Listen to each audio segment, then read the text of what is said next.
Hi, I'm Kennedy Jensen. Welcome to the Vision High School Sports Beat.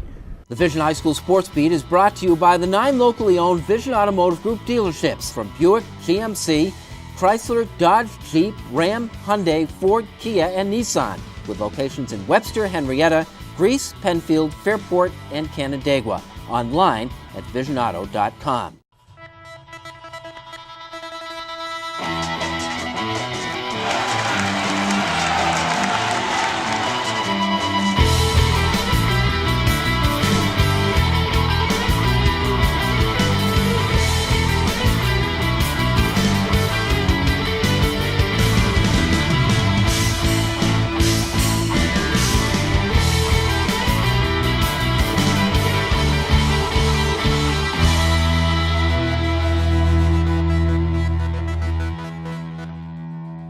Hello everyone, and thanks for joining us at the Vision Automotive Group's High School Sports Beat. I'm Bill Pucko. Every week at this time, we take a comprehensive look at sports in Section 5 in Monroe County, and we begin with our honor roll of high school teams. At number 3 this week, we have Brockport's softball team. It's among the best in the state. Pitcher Julia DiMartino began her junior year by tossing a one-hitter with 14 strikeouts against a very good Churchville Jili team. At number 2, boys lacrosse appears to be back strong at Rush Henrietta, which got off to a 4-0 start. Brad Schillinger had 5 goals and 2 assists and 2 victories over the Grease Thunder and Webster Schrader. And at number 1, Penfield girls lacrosse. The Patriots are off to a 6-0 start. Most impressive is how they're doing it. Penfield beat Buffalo Nichols, scoring 18 goals from 10 different players, and then took down Irondequoit 11-9, getting 3 goals from each of Emma Poulin, Mackenzie Mehring, and Lindsay Gamer. Which brings us to Churchville Jili High School and the voice of that athletic program.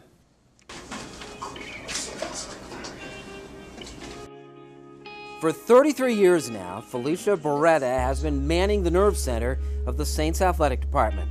Felicia is the senior athletic secretary in all of Monroe County, an underappreciated position, except among those in the department. Well, it's huge because of the number of people that you have to deal with, not only coaches and athletic directors, but you have officials, transportation, students, parents. It's just a multifaceted job, and Felicia is far and away one of the best. She can do everything and be kind and generous to all. She goes to work because she loves the job, she loves the kids, she loves the coaches, she loves sports in general, loves the district, and that's the biggest thing to me. She takes such pride and ownership in everything she does.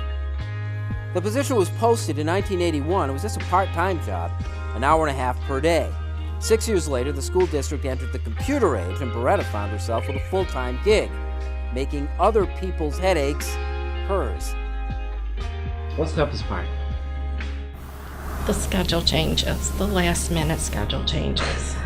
It's rough, and you get those parent phone calls, and you just try to, you're just looking out for the best of the student athlete and having a safe environment to play on, and I believe it's those phone calls that parents are asking, when was the game changed, what time was it changed, and we try to do our best.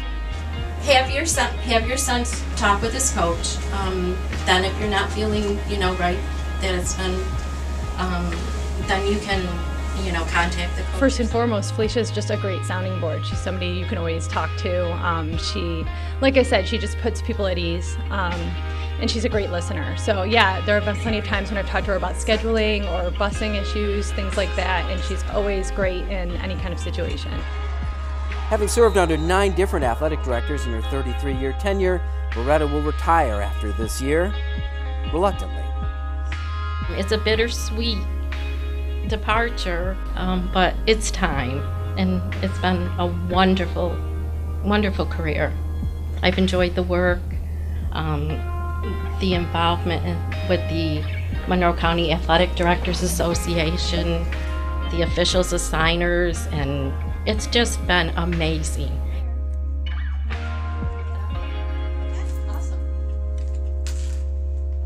When we return, Irondequoit boys lacrosse carries on in our ESL Scholastic Sports Spotlight. Hi, I'm Sam Harding, and this is the Vision High School Sports Beat. The Vision High School Sports Beat is brought to you by ESL Federal Credit Union. For more than 90 years, ESL has been investing in the region where we live and raise our families through personal banking, business banking, and wealth management. With ESL's shared commitment to the community and support for local sports and family events, everyone wins. ESL answers to you.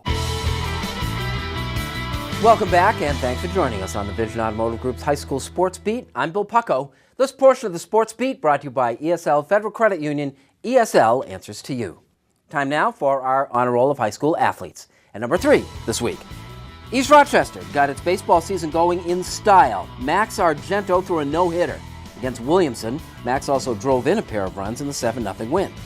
At number 2, Michigan University bound Aiden Falk of Mercy. Among the top softball players in the state, Game 1 of the season, she goes 3 for 4 and hit 2 home runs against Buffalo Mount Mercy. And at number 1, the Maloney Lacrosse kids at Victor. Ryan and Megan combined to score 15 goals and 2 wins each for the girls and boys lacrosse teams, which had a 4-0 week. Brother Ryan won family honors, scoring 8 goals to Megan's 7. Which brings us to Irondequoit, where the boys lacrosse team is picking up the pieces in our ESL Scholastic Sports Spotlight.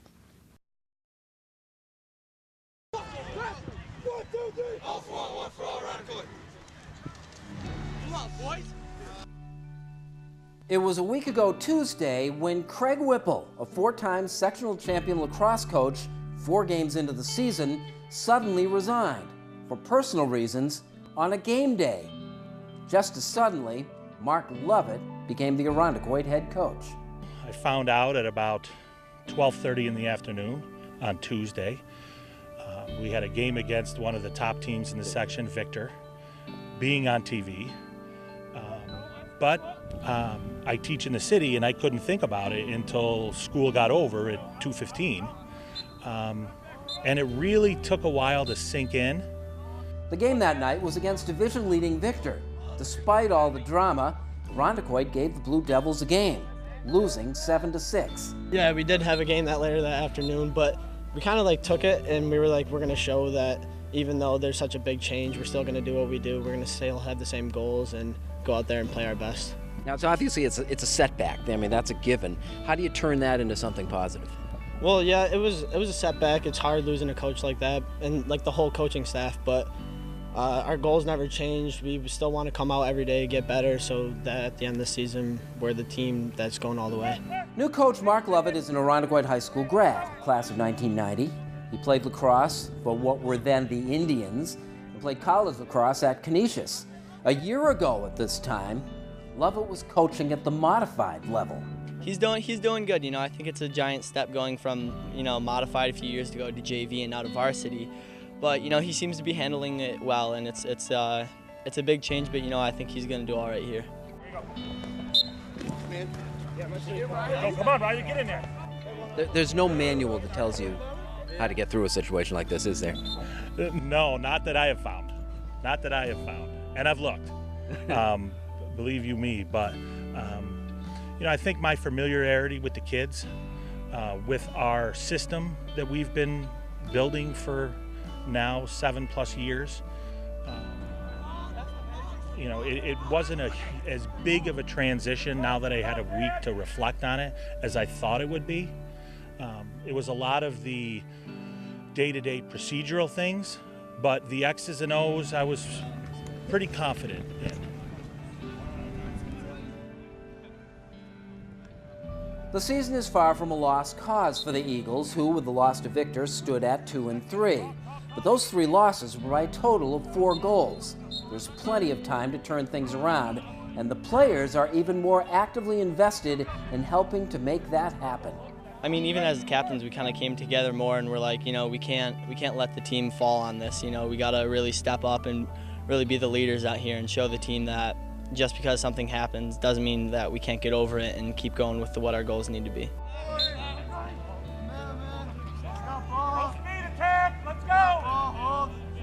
When you see the end of the season, I mean, it wouldn't be the most unusual thing for Irondequoit to win it all in its class. I mean, what kind of an ending for this story would that be? Well, that's a great question. First of all, our goal every year, regardless of who is the coach, is to win the sectional championship of whatever classification we're in. But given these circumstances, knowing how tough these kids are, both mentally and physically,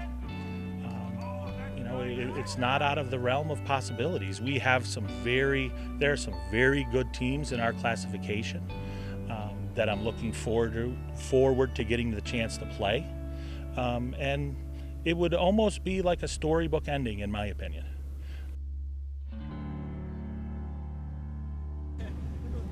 Hey, is that Ian? Good shot, buddy.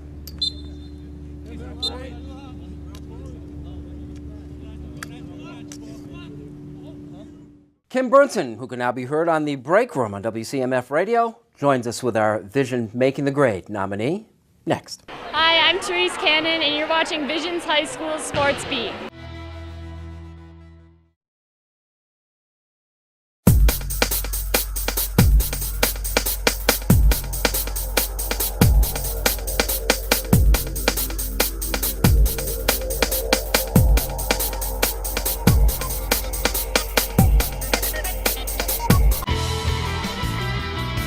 Welcome back to the Vision Automotive High School Sports Beat. I'm Kim Burnson. Making the Grade is brought to you by the 9 locally owned Vision Automotive Group dealerships, proud to be Rochester's #1 selling automotive group. This week, we honor Ethan Fisher of Greece Athena for making the grade. As a junior and scholar athlete at Greece Athena High School, Ethan has shaped himself into a successful and well-rounded student. He's a soon-to-be member of the National Honor Society and finds time to participate in cross-country, ski club, as well as indoor and outdoor track. Ethan's talents, however, don't just stop at schoolwork and athletics. He also happens to be heavily involved in his school's orchestra, jazz band, and choir. He is a talented multi-instrumentalist, specializing in both the saxophone and the viola. Expanding his musical talents, Ethan has also had a hand in acting, holding one of the main roles in a charity show put on by A Touch of Dance Studios to benefit cancer research efforts. Ethan spends his weekends mountain biking along local trails and stays active even in his downtime. Nominated for his hard work in the classroom and balancing a multitude of extracurricular activities, this week, Ian Fisher is making the grade. If you have an idea for our Making the Grade segment, a team or individuals making contributions off the playing field, you can contact us at info@classywolf.com. I'm Kim Burnson, and here's Bill with a look at our Section 5 calendar. Here are some of the better contests of the upcoming week. The Best Girls Lacrosse Game of the Week takes place on Wednesday. Pittsford is at HFL at 4:30. On Friday, it's baseball. Victor, a team we're about to take a look at here, plays at Penfield. Track and field, there are multi-team meets on Friday at Hilton, Gates, Chili, Victor, and Pittsford Mendon, which all serve as a tune-up to the annual His and Hers meet in Penfield on Saturday. That begins at 10. Just some of the Section 5 events that you should consider attending this week. Up next, an early season baseball game played at late season intensity. It is McQuaid at Victor in our Salino and Barnes All Sports High School Game of the Week. Hi, I'm Georgia Tuttle, and you're watching the Vision High School Sports Beat. The Vision High School Sports Beat is brought to you by Salino and Barnes. Car accident? Don't wait. Call 888-8888. Call Salino and Barnes today. Welcome back to the Vision Automotive Group's High School Sports Beat. I'm Bill Pucko. This portion of the Sports Beat brought to you by Salino and Barnes, your personal injury attorneys. There are not two schools with more baseball tradition in this area than Victor and McQuaid. The Knights and the Devils hooked up in our Salino and Barnes All Sports High School Game of the Week.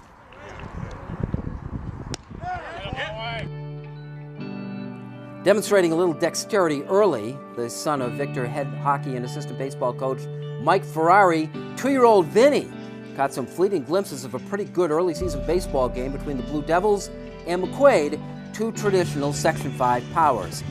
We pick it up in the top half of the second inning. The visiting Knights loaded the bases on 3 walks by Victor starter Garrett Allred, who walked 5 in an inning and a third. It was early to go to the bullpen in a scoreless game, but that's what Coach Sean Rucker did. Dale Wickham was brought into a bases-loaded 1-out situation. It took Wickham 2 pitches to get out of it. McQuaid's Greg Cullen hit the ball on the nose, right to shortstop Mike Wagner, who turned the double play at second. I was just coming in with one mindset, and that was throw strikes, and I did that, and I was lucky our defense made a great play and picked me up, and we got out of it from there. What did it feel like? I mean, you only had to make 2 pitches, and you're out of that jam. it couldn't have asked for anything better. I mean, again, I was just coming in trying to get out as fast as I could without any damage, and we did that, so it worked out well. The Blue Devils weren't getting much off McQuaid's starter, Cameron Serapilio Frank. He is the night's ace and pitched 5 shutout innings, giving up just 2 hits. I was pretty happy with it, you know, a couple of walks that I want to fix, you know, some minor things, and then, you know, after that you progress, and then mid-season is when you pick up strides, you know, to get ready for sectionals, that kind of thing. Cameron got a little defensive help in the 3rd. After walking Joey Carrier to lead off the inning, Wagner got one of those 2 hits. McQuaid center fielder Mark Nazi, though, gunned down Carrier trying to get to 3rd.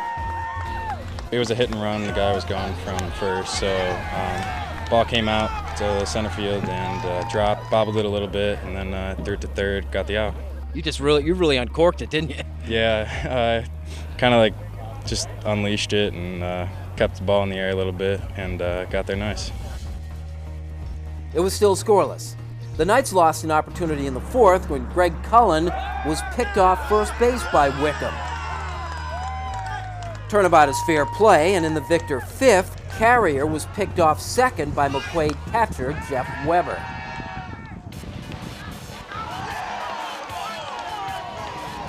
Weber earned Defensive Play of the Game honors an inning later. Jeff made a bare-hand catch behind the plate on Victor's John Clemens. The game went to the 7th inning, scoreless still.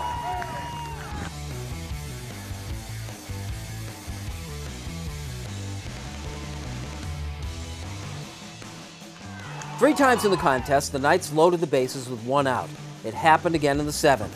Jack Kalasa led off the inning with a single from the 9th spot in the order. An error and an infield hit filled the bases. But Victor's Wickham wiggled off the hook for a 3rd time, getting a strikeout and then escaping the inning on a fielder's choice at second.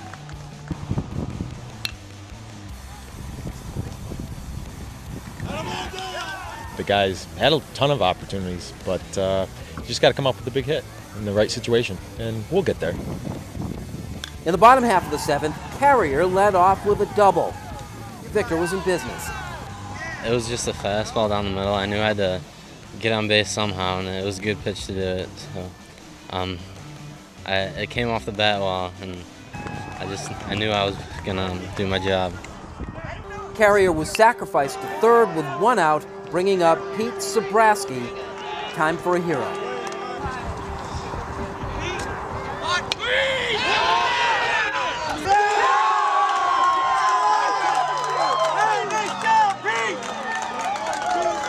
We had a little delay, and Coach Rucker talked to me about the play, and he said, if you feel confident laying down the squeeze, do it.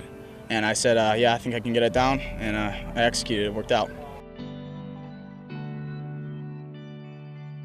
I really, kind of want to see what my players will do when I ask them the question, and he felt confident in it, so we went with it. Last play of the game was a squeeze in your mind? Yes. Yeah, they laid down a squeeze, and I don't know, it's our 2nd day outside right now, and we haven't really covered that much, so kind of caught us off guard a little bit, so yeah, they got one on us. Yeah. Odds are they'll see each other again. McQuaid beat Victor last year in the regular season. The Devils claimed their semifinal tournament game, but this was a good one. What a fantastic game. Both sides played well, some great plays.